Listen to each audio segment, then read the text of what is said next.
అందరికీ నమస్కారం అండి. ఆంధ్రప్రదేశ్లో కొన్ని ఎగ్జామ్స్ నిర్వహించి కొన్ని ఉద్యోగాలు కల్పించాలంటే కొన్ని రకాల బోర్డులు ఉంటాయి.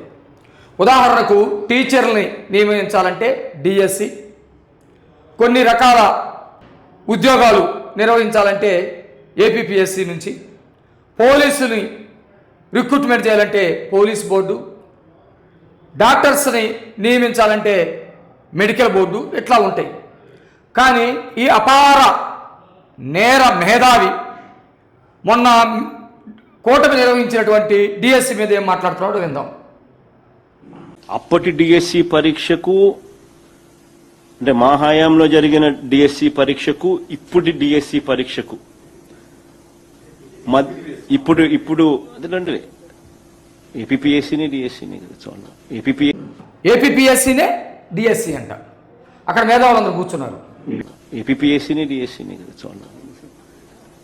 ఏపీపీఎస్సీ అప్పుడు ఏపీపీఎస్సీ ఇప్పుడు ఏపీపీఎస్సీకి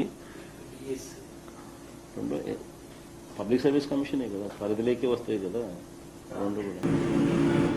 మేధావులు అన్నమాట. సిదిరి అప్పలరాజు ఒక ప్రపంచ మేధావి. నేరాన్ని పక్కన వాళ్ళ మీద ఎట్లా వేయాలనేది ఇక్కడ కూర్చున్నాడు. సజ్జల రామకృష్ణారెడ్డి మనుషులను చంపితే పక్కన వాళ్ళ చేతిలో కత్తులు ఎట్ట పెట్టాలి. ఇక్కడ ఉన్నాడు విజయవాడ చిల్లర డాన్ అవినాష్. వీళ్ళందరూ మేధావులు. ఈ రాష్ట్రంలో వీళ్ళదొక రాజకీయ పార్టీ.